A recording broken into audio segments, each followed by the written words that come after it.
বন্ধুরা, আমাদের চ্যানেলের ভিডিওগুলি যদি আপনাদের শিক্ষণীয় মনে হয়, চ্যানেলটিকে আজই সাবস্ক্রাইব করে রাখুন।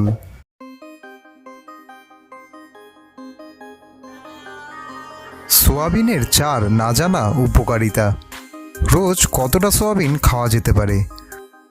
সোয়াবিন নিঃসন্দেহে প্রোটিনের একটি ভালো উৎস, তবে সোয়াবিন বেশি পরিমাণে খেলে শরীরের ক্ষতিও হয়। এতে বেশি খেলে অ্যালার্জির সমস্যা দেখা দিতে পারে। এক পরিসংখ্যান বলছে মহিলারা সপ্তাহে 3 দিনে 30 থেকে 50 গ্রাম সোয়াবিন খেতে পারেন। পাশাপাশি খেতে পারেন সোয়া মিল্ক। এতে হাড় শক্ত হয়, অস্টিওপোরোসিসের মতো হাড়ের ক্ষয়জনিত সমস্যাকে দূর রাখে। পুরুষরা প্রতিদিন 70 গ্রাম সোয়াবিন খুব সহজেই খেতে পারেন। সোয়াবিন ডায়াবেটিসে কতটা উপকারী?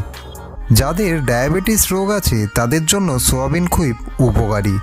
এতে পাওয়া প্রোটিন গ্লুকোজ নিয়ন্ত্রণ করে ও ইনসুলিন বাধাপ্রাপ্ত হয়।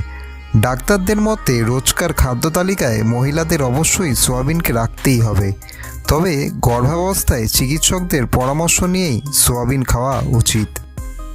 সোয়াবিন কি মানসিক ভারসাম্য ঠিক করতে পারে? বিশেষজ্ঞদের মতে সোয়াবিন মানসিক ভারসাম্য ঠিক করে ও বুদ্ধির বিকাশকে যথেষ্ট ঘটায়।